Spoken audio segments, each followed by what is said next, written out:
आज के इस वीडियो लेक्चर में हम बात करेंगे रेजोनेंस इफेक्ट या mesomeric effect. When a molecule or ion can be represented by two or more structure have the same arrangement of atomic nuclei but differ in distribution of electrons known as resonance and structures are known as resonating structure। मतलब ऐसे molecule जिनका दो या दो से ज़्यादा structure possible हैं, उसमें जो एटम्स हैं उनका अरेंजमेंट तो सेम रहता है लेकिन इलेक्ट्रॉन्स का डिस्ट्रीब्यूशन डिफरेंट हो जाता है। ऐसे स्ट्रक्चर्स को हम क्या कहते हैं? Resonating structure. और फिनोमिना क्या कहलाता है? रेजोनेंस या मीजोमेरिक इफेक्ट। बात करें बेंजीन की, तो बेंजीन के ये दो रेजोनेटिंग स्ट्रक्चर्स हैं। इसमें क्या है, अगर ये इलेक्ट्रॉन इधर ट्रांसफ़र हो जाएं, ये इधर और ये इधर, तो क्या होगा? ये इस स्ट्रक्चर में कन्वर्ट हो जाएगा। अगर मैं इसे 1, 2 और 3 नंबर दूं, ये भी क्या है 1, 2 और 3। अगर हम इस स्ट्रक्चर को देखें तो C1 C2 के बीच में क्या है? Single bond. C2 C3 के बीच में क्या है? Double bond. इसका मतलब C1 C2 की बॉन्ड लेंथ ज़्यादा होनी चाहिए और C2 C3 की बॉन्ड लेंथ कम होनी चाहिए, लेकिन ऐसा नहीं होता। बेंजीन में सभी कार्बन कार्बन के बीच की बॉन्ड लेंथ इक्वल होती है, या ये कहें कि बॉन्ड ऑर्डर भी क्या होता है? सेम होता है। और जो बॉन्ड ऑर्डर होता है वो क्या होता है? 1.5। सिंगल और डबल बॉन्ड के बीच का बॉन्ड ऑर्डर होता है। वो क्यों होता है? क्योंकि इसमें क्या हो रहा है? रेजोनेंस। और इसका ये हाइब्रिड स्ट्रक्चर बनकर आता है, वो क्या होता है? इस तरह से लिखते हैं। इसका क्या मतलब है? ये एक हाइब्रिड स्ट्रक्चर है और यहाँ पे क्या होगा? कार्बन कार्बन की जो बॉन्ड लेंथ है सभी कार्बन्स की आपस में क्या है? इक्वल है। क्लियर?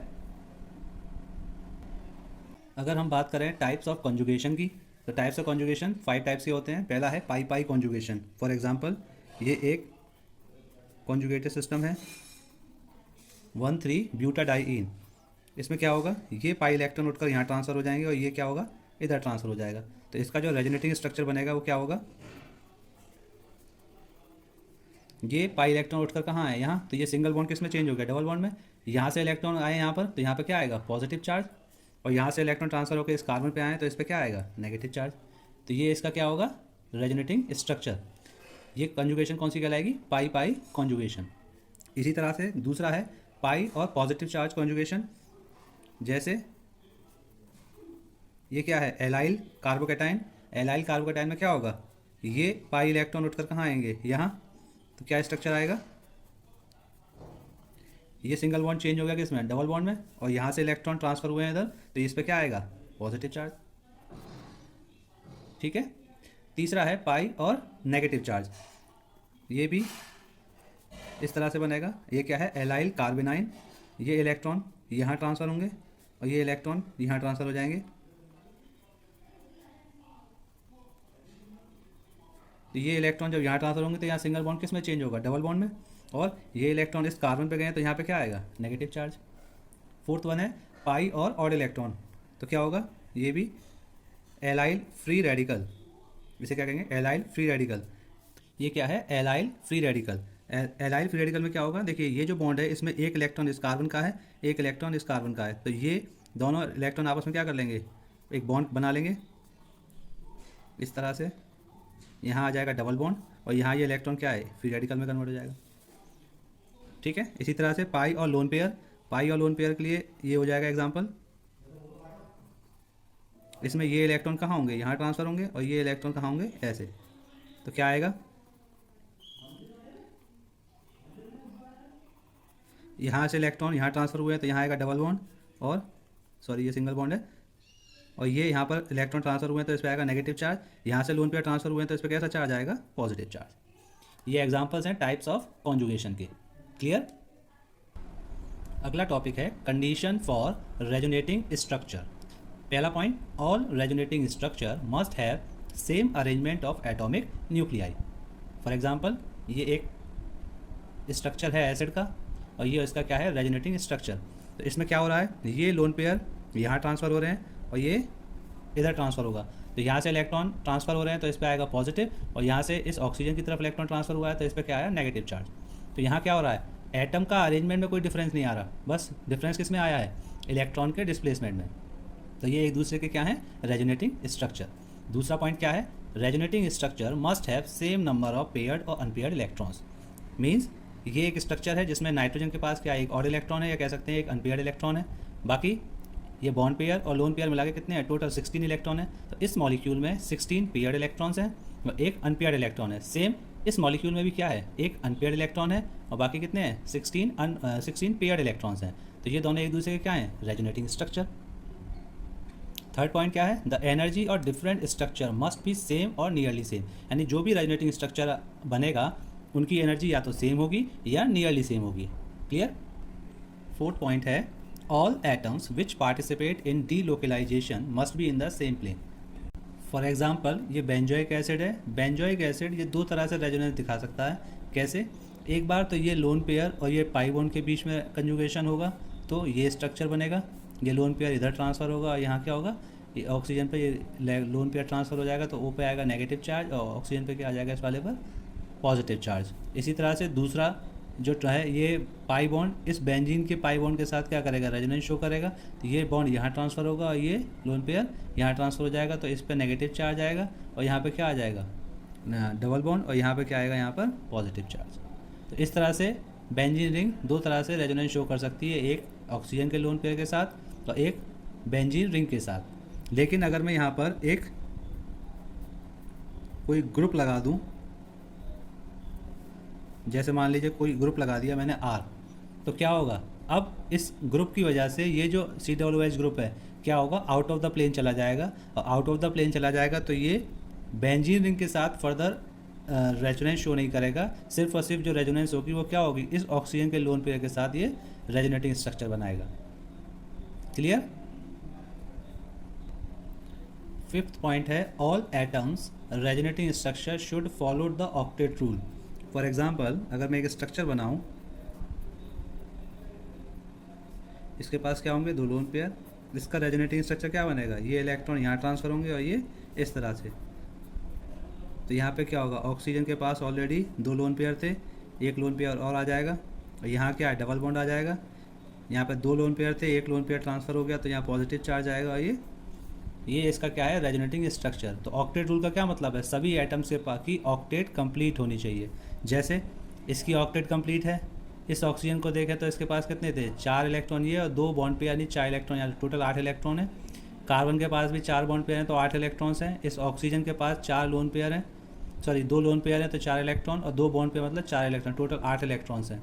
सेम इसमें भी क्या है, इस एल्काइल ग्रुप के पास भी कितने हैं, टोटल 8 इलेक्ट्रॉन्स हैं। इस ऑक्सीजन के पास भी 8 इलेक्ट्रॉन है, इस कार्बन के पास भी 8 इलेक्ट्रॉन है और इस ऑक्सीजन के पास भी कितने हैं, 8 इलेक्ट्रॉन्स हैं।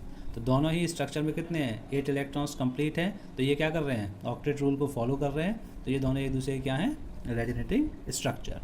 अगला टॉपिक है टाइप्स ऑफ मीजोमेरिक या रेजोनेंस इफेक्ट। तो पहला क्या है, पॉजिटिव मीजोमेरिक इफेक्ट या पॉजिटिव रेजोनेंस इफेक्ट। ये क्या होता है, when the electrons or pi electrons are transferred from a group towards a conjugated system and increase the electron density of conjugated system। means electrons या pi electrons अगर किसी conjugated system की तरफ transfer हो रहे हैं किसी पर्टिकुलर ग्रुप से, तो क्या होगा, इलेक्ट्रॉन डेंसिटी बढ़ेगी conjugated सिस्टम की।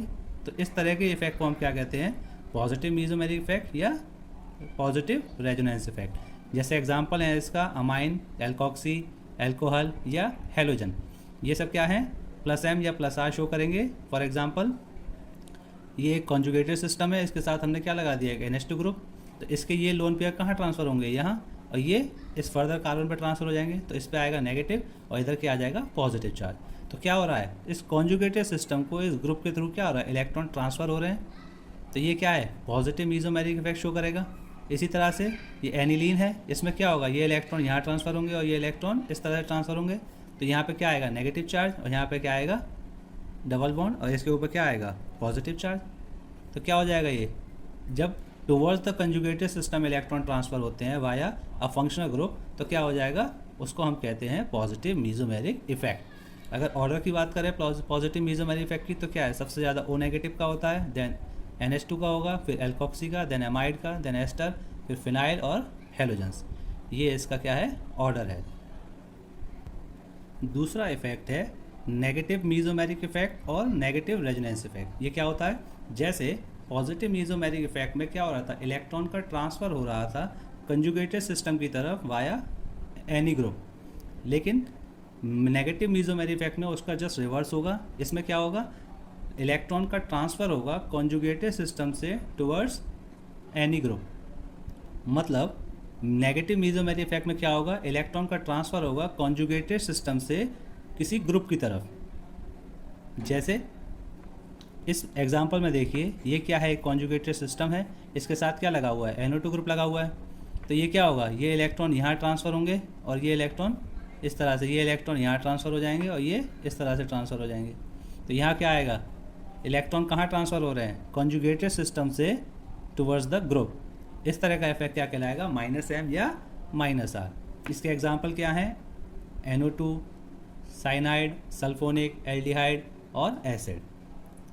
बात करें ये कैसे पहचानेंगे कि कोई ग्रुप +M शो करेगा या -M शो करेगा, क्या है, देखिए +M ग्रुप में जो भी एटम कंजुगेटेड सिस्टम या बेंजीन रिंग से डायरेक्टली अटैच होगा उसके पास क्या होगा, लोन पेयर।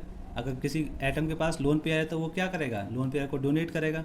लोन पेयर का डोनेशन क्या है, वो क्या कहलाता है, +M। और -M ग्रुप में क्या होगा, जो ग्रुप का जो एटम जो डायरेक्टली अटैच होगा किससे, कंजुगेटेड सिस्टम से या बेंजीन से, वो क्या होगा, फर्दर किसी इलेक्ट्रोनेगेटिव एटम से क्या हो रहा होगा, मल्टीपल बॉन्ड के साथ अटैच होगा, डबल बॉन्ड या ट्रिपल बॉन्ड से। जैसे ये नाइट्रोजन ऑक्सीजन से किससे अटैच होता है, डबल बॉन्ड के साथ। कार्बन नाइट्रोजन से कैसे अटैच है, ट्रिपल बॉन्ड के साथ। यहाँ पे एल्डिहाइड क्या है, कार्बन ऑक्सीजन के साथ क्या होगा, डबल बॉन्ड के साथ। तो इसी तरह से इस तरह के ग्रुप्स को हम क्या कहेंगे, -M ग्रुप कहेंगे। तो अगर किसी ग्रुप के पास लोन पेयर है तो वो +M शो करेगा, और किसी के पास क्या है, इलेक्ट्रोनेगेटिव एटम के साथ मल्टीपल बॉन्ड से जुड़ा होगा, वो क्या कहलाएगा, -M ग्रुप। क्लियर। अगला टॉपिक है एप्लीकेशन ऑफ मीजोमेरिक इफेक्ट या resonance effect. First point, stability of conjugated system. देखिए ये दो सिस्टम है, एक है कॉन्जुगेटेड सिस्टम और एक है non conjugated system. Conjugated system क्या होता है, ऐसा सिस्टम जिसमें दो डबल बॉन्ड एक दूसरे के क्या है, अल्टरनेट पोजीशन पे होंगे। जैसे डबल बॉन्ड के बाद सिंगल बॉन्ड, फिर एक और डबल बॉन्ड। तो यहाँ क्या है, ये पाई बॉन्ड एक दूसरे के कॉन्जुगेशन में है। इस सिस्टम में क्या है, डबल बॉन्ड के बाद सिंगल बॉन्ड है, फिर सिंगल बॉन्ड है, देन डबल बॉन्ड है। तो ये क्या है, कॉन्जुगेशन में नहीं है। तो ये सिस्टम है कॉन्जुगेटेड और ये सिस्टम क्या है, नॉन कॉन्जुगेटेड। तो हमेशा याद रखिएगा, conjugated system non conjugated system से ज़्यादा स्टेबल होता है। Second point, more the resonating structure more will be the order. देखिए जितना ज़्यादा कॉन्जुगेशन होगा उस मॉलिक्यूल की स्टेबिलिटी उतनी ज़्यादा होगी। जैसे इस स्ट्रक्चर में क्या है, double bond single bond, double bond single bond, then double bond. तो यहाँ पे क्या है, तीन पाई बॉन्ड है जो कि क्या है अल्टरनेट पोजीशन पर है। यहाँ क्या है, 2 पाई बॉन्ड है जो अल्टरनेट पोजीशन पे है। तो इसके 2 रेजोनेटिंग स्ट्रक्चर पॉसिबल हैं और इसके 3 रेजोनेटिंग स्ट्रक्चर पॉसिबल हैं। तो इसके रेजोनेटिंग स्ट्रक्चर ज़्यादा हैं तो इसकी स्टेबिलिटी भी क्या होगी, ज़्यादा होगी। तीसरा पॉइंट है aromatic compounds are more stable. देखिए जब आपके पास 3 कंपाउंड हों जिसमें एक एरोमेटिक हो, एक कॉन्जुगेटेड हो और तीसरा नॉन कॉन्जुगेटेड हो, तो एरोमेटिक वाला ज़्यादा स्टेबल होता है, फिर कॉन्जुगेटेड होता है, देन नॉन कॉन्जुगेटेड होता है। अगर हम बात करें इस क्वेश्चन की, तो हमें इस क्वेश्चन में क्या करना है, arrange the following in increasing order of their stability, यानी इन कंपाउंड्स को इनकी स्टेबिलिटी के इंक्रीजिंग ऑर्डर में लगाना है। तो देखिए ए बी सी में ये क्या है, बेंजीन की रिंग है, यहाँ भी क्या है, बेंजीन है, और यहाँ भी क्या है, बेंजीन लगी हुई है। तो ये 3 कंपाउंड्स तो क्या है, एरोमेटिक हैं, और ये क्या है हमारा कॉन्जुगेटेड सिस्टम। इसका मतलब ये सब क्या है, एरोमेटिक हैं। तो ये क्या होगा, सबसे लीस्ट स्टेबल होगा। तो सबसे पहले क्या आएगा, सी। और अगर बात करें इन 3 कंपाउंड्स की, तो ये तीनों कंपाउंड्स क्या हैं, एरोमेटिक हैं, जिसमें इसके कितने आएंगे, 3 रेजोनेटिंग स्ट्रक्चर, इसके कितने आएंगे 4, और इसके कितने आएंगे 7 रेजोनेटिंग स्ट्रक्चर बनेंगे। तो जितना ज़्यादा रेजोनेटिंग स्ट्रक्चर उसकी स्टेबिलिटी उतनी ज़्यादा होगी। इसका मतलब सी के बाद क्या आएगा, बी के बाद क्या आएगा, ए, और फिर क्या आएगा, डी। ये होगा इसका स्टेबिलिटी का ऑर्डर। क्लियर।